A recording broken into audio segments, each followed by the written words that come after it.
Hello everyone. आज हम बात करने वाले हैं प्याज के बारे में, यानी कि अनियन के बारे में। तो क्यों बढ़ रहा है प्याज का प्राइस इतना ज्यादा, और सबसे ताजा खबर क्या आती है, साथ ही साथ लासल गांव का इसमें क्या रोल है।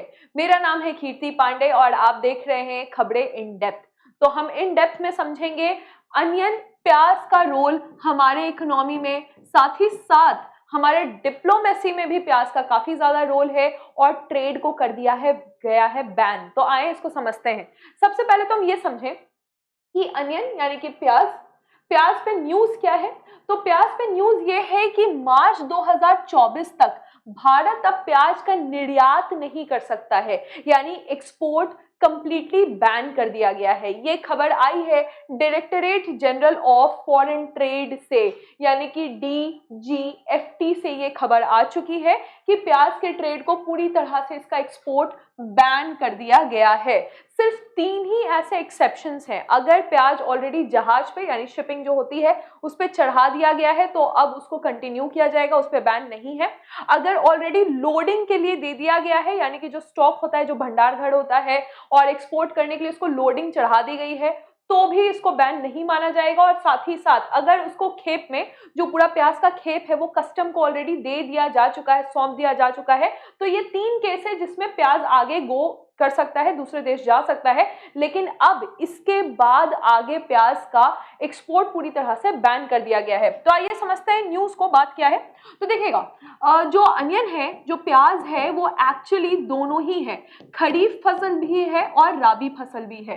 तो खरीफ और राबी होने का क्या मतलब है, तो यहाँ पे हम समझते हैं। पहले हम राबी फसल को अगर इस तरह से देखेंगे तो राबी फसल की जो बुआई होती है, यानी कि जो सीड को सो किया जाता है, ये जनरली नवंबर दिसंबर के महीने में सो किया जाता है।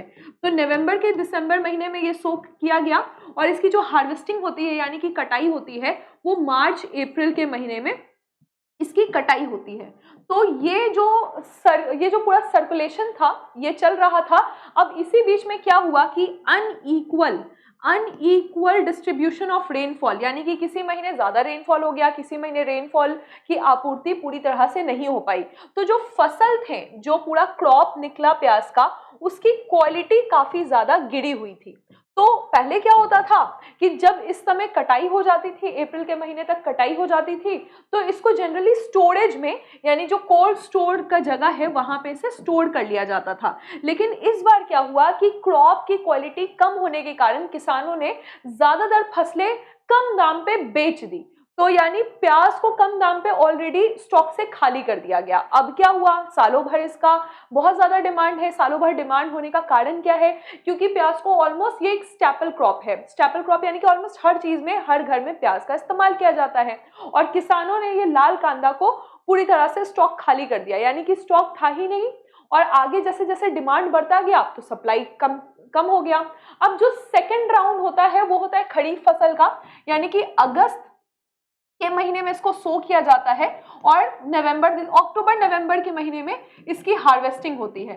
तो यानी अक्टूबर नवंबर के महीने में इसकी कटाई होती है। अब इसमें भी प्रॉब्लम क्या हुआ कि कम मॉनसून के कारण, बारिश कम होने के कारण अच्छा इसमें पैदावार नहीं हो पाया, और फिर फाइनली ये देखा गया कि प्याज का डिमांड तो उतना ही था लेकिन सप्लाई काफी ज्यादा कम था। अब सरकार ने एक कदम क्या उठाया, अगस्त के महीने में सरकार ने ऑलरेडी अगस्त के महीने में ये अनाउंस कर दिया कि अगर निर्यात होगा यानी एक्सपोर्ट होगा तो उसमें 40% तक का शुल्क लगेगा, यानी कि निर्यात शुल्क लगाया जाएगा, ताकि लोगों को डीमोरलाइज किया जा सके एक्सपोर्ट करने से, यानी कि अब एक्सपोर्ट को ज्यादा प्रमोट ना किया जाए।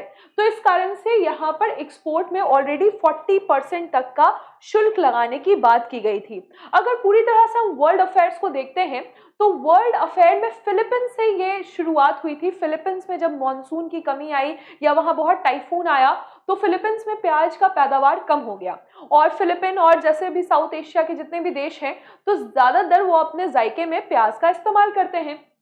फिलीपींस में देखा गया, जो कि बाकी वर्ल्ड फूड क्राइसिस में भी इसका इफेक्ट देखा गया, कि बहुत ज्यादा प्याज महंगा हो गया।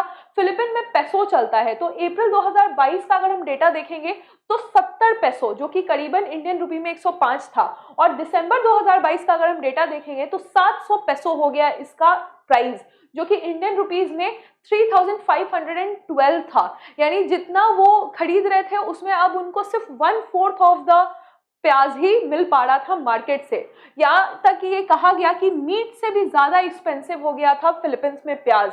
यूके में भी देखा गया कि यूके के सुपरमार्केट में जितने भी शेल्फ होते हैं वो सारे शेल्फ खाली थे, प्याज वाले शेल्फ ही खाली थे। देश जैसे कि मोरक्को, टर्की, कजाकिस्तान ने पहले ही कह दिया था कि अब वो प्याज का निर्यात नहीं करेंगे। फिर बात आती है कि वर्ल्ड वाइड अगर हम देखें तो प्याज का जो पैदावार होता है वो 106 मिलियन मीट्रिक टन का होता है, जिसको अगर हम carrot, chilli, garlic, turnip, pepper सब मिला भी दें तो भी प्याज का पैदावार इन सब को मिलाकर भी, इन सब के पैदावार को मिलाकर भी प्याज का पैदावार एक्चुअली ज्यादा होता है। अब क्या था, क्योंकि फसल नहीं हो पाया, प्याज का पैदावार नहीं हो पाया, डिमांड उतना ही था, तो ये भी देखा गया कि फिलीपींस जैसे देशों में एयर होस्टेस ने प्याज की स्मगलिंग तक की है। यहां तक बात आ गई थी। बात आती है इंडिया की, तो इंडिया में हम देखेंगे कि पहले यानी 2021-2022 तक 15.38 लाख टन तक का प्याज का पैदावार हुआ, और इस बार यानी कि 2023 का तो लिमिटेड डेटा है हमारे पास फर्स्ट क्वार्टर तक का, तो 15.19 लाख टन तक का पैदावार हुआ।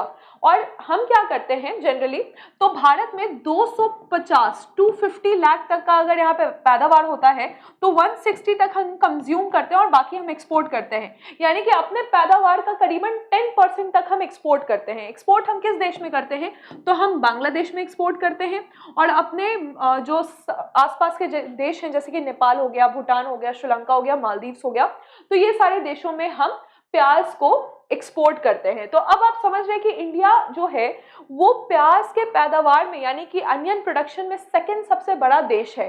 साथ ही साथ उत्पादन आप देख रहे हैं कि अगर 250 लाख टन तक हम उत्पादन कर रहे हैं, 160 लाख टन हम इसको कंज्यूम कर रहे हैं, और बाकी जो है हम एक्सपोर्ट कर रहे हैं। अगस्त के महीने में ऑलरेडी 40% तक निःशुल्क जो निर्यात है उसका शुल्क बढ़ा दिया गया ताकि निर्यात कम हो। फिर ये भी अनाउंस किया गया था कि MEP यानी कि मिनिमम एक्सपोर्ट प्राइस भी दिया जाएगा। अगर आप एक्सपोर्ट कर रहे हैं तो आपको $800 प्रति टन यानी कि पर केजी पे देखा जाए तो 67 रुपीस पर केजी तक का यहाँ पर मिनिमम एक्सपोर्ट प्राइस का सपोर्ट दिया गया, क्योंकि बाकी देशों में, ये सारे देश हम पे डिपेंडेंट थे, बांग्लादेश, भूटान, नेपाल, श्रीलंका, मालदीव, हमारे देश से ये प्याज लेते थे। तो ये सब प्याज को लेकर काफी सारी बातें आई। बीच में कुछ ऐसी सुर्खियां भी आपने देखी होगी कि एक किसान, जो कि महाराष्ट्र का एक एक्सेप्शनल केस था, महाराष्ट्र का ये किसान था, इसने 512 केजी का प्याज बेचा और उससे सिर्फ $2.48 का पोस्ट डेटेड चेक मिला। तो ये एक एक्सेप्शन केस था, यानी कि महाराष्ट्र जो है वो इस लाल कांदे से सबसे ज्यादा प्रभावित होता है, सबसे ज्यादा प्रोडक्शन महाराष्ट्र में होता है। और अभी क्योंकि सरकार ने कह दिया है कि अब एक्सपोर्ट बैन है, तो इससे ज्यादा प्रभावित भी महाराष्ट्र के ही किसान यहाँ पे होंगे। अगर महाराष्ट्र के एक गांव की बात की जाए नासिक जिले में, तो ये लासल गांव है। ये पूरे भारत का सबसे बड़ा बाजार है लाल कांदे का, यानी कि यहाँ से ही डिसाइड होता है पूरे देश में प्याज की प्राइस। अगर हम खुदरा बाजार की बात करें तो जो रिटेल प्राइस है, यानी कि जो हम लोग खरीद सकते हैं, तो 70 से लेकर 80 रुपए प्रति केजी की बात की जा रही है, और पर क्विंटल पे ये 3600 से 3800 रुपए प्रति क्विंटल की बात की जा रही है। तो आपने समझा कि ये सारा इशू क्यों क्रिएट हुआ है। ये सारा इशू इसलिए क्रिएट हुआ है क्योंकि मॉनसून के कारण पैदावार कम था, उसको हम टैकल नहीं कर पाए, और साथ ही साथ क्योंकि क्वालिटी कम अच्छी नहीं थी, तो किसानों ने सोचा कि क्यों ना हम अपने प्याज को कम दाम पे भी बेच दे। जो कि मैंने एक केस बताया आपको 512 केजी, वो एक एक्सेप्शनल केस था जिसमें उसको सिर्फ $2 मिले, $2.48। तो कम पैसे पे भी किसान जो है वो बेचते जा रहे थे अपना प्याज का पूरा पैदावार, राइट। तो ये बात आपने समझी। साथ ही साथ हमने ये समझा कि प्याज जो है वो राबी फसल भी रहा, और साथ ही साथ ये जो है वो खरीफ फसल भी रहा। किसानों ने इसको कम प्राइसेस पे बेचा। इसका एक और कारण ये था कि वो अच्छे से इसको स्टोर नहीं कर पा रहे थे, यानी कि हमारे देश में कोल्ड स्टोरेज की कमी है। तो अब वे फॉरवर्ड क्या हो सकता है? वे फॉरवर्ड तो सबसे पहले यही होगा कि हम इंपोर्ट कर सकते हैं, ठीक है, लेकिन उसके साथ हम अच्छे वैरायटी ऑफ प्याज को प्रमोट करें, डिहाइड्रिंग यूनिट्स इसमें देखें, और सबसे इंपॉर्टेंट है कि जो कोल्ड स्टोरेज का ये पूरा टेक्नोलॉजी है, इसको हमको किसान को देना पड़ेगा। हमें अपने किसान को कोल्ड स्टोरेज के जितने भी टेक्निक्स और डेवलपमेंट हैं करने पड़ेंगे, यानी इंफ्रास्ट्रक्चर बेहतर बनाना पड़ेगा।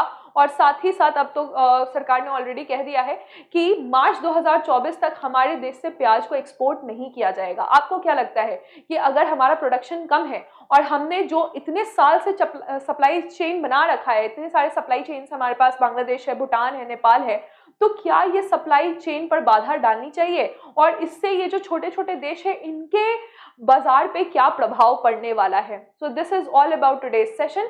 द हिंदू का ये आर्टिकल था जहां पर आपको एक्सपोर्ट के बैन के बारे में ये आर्टिकल ने डिस्कस किया था। Thank you.